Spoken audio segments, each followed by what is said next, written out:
বীরভূমের রামপুরহাট শহরে একদিকে চলছে বীরভূম জেলা তৃণমূল কংগ্রেস কোর কমিটির মহামিছিল, আর সেই রামপুরহাট মহকুমার নলহাটি বিধানসভার বড়লা অঞ্চলের বুচুন গ্রাম থেকে একাধিক তৃণমূল কর্মী সমর্থক তৃণমূল কংগ্রেস ছেড়ে বিজেপিতে যোগদান করলেন বীরভূম জেলা সাংগঠনিক বিজেপির জেলা সভাপতি ধ্রুব সাহার হাত ধরে।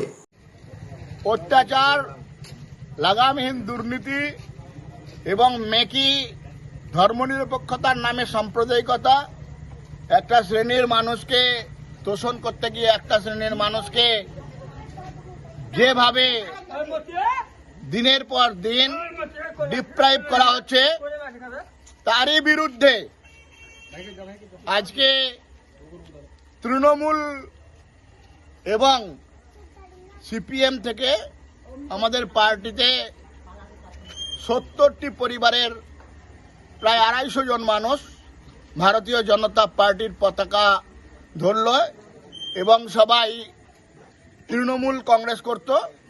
কেউ কেউ পুরনো দিনে আমাদের বিজেপিতেও ছিলেন, অভিমান করে তৃণমূলে গিয়ে দায়িত্ব পালন করেছেন। এদের মধ্যে প্রমুখ কার্যকর্তা আমাদের নির্মল লাহা, আমাদের যারা নির্মলদার নেতৃত্বে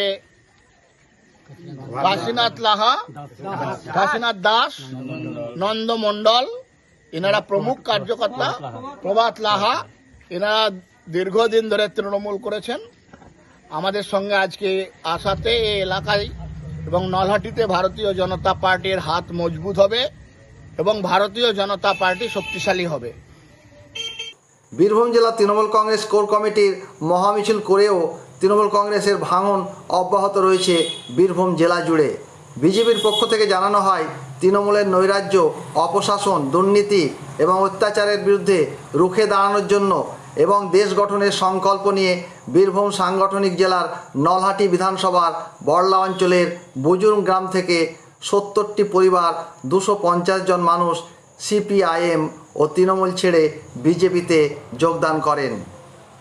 আমরা তৃণমূল করেছি, কিন্তু তৃণমূলের যা ওদের পরিস্থিতি দেখেছি আমি, তাতে ওখানে সাধারণ যারা হিন্দু মনোভাবাপন্ন লোক, তাদের কোনো ইজ্জত ওখানে নাই। আমরা ইজ্জত পাইনি, বিসর্জন দিয়ে পার্টি করার করতে হতো অনেকে। আর লাগামহীন যে সন্ত্রাস, সেই সন্ত্রাসের মোকাবিলা করার ক্ষমতা আমাদের তখন হতো না, যার জন্য বাধ্য হয়ে আমরা আবার পুনরায় নিজের পার্টিতে আবার ফিরে আসতে বাধ্য হলাম। কি নাম আপনার? আমার নাম নির্মল কুমার লাহা।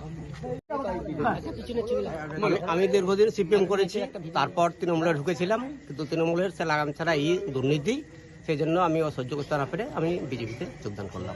আপনার নাম? প্রভাত কুমার লাহা।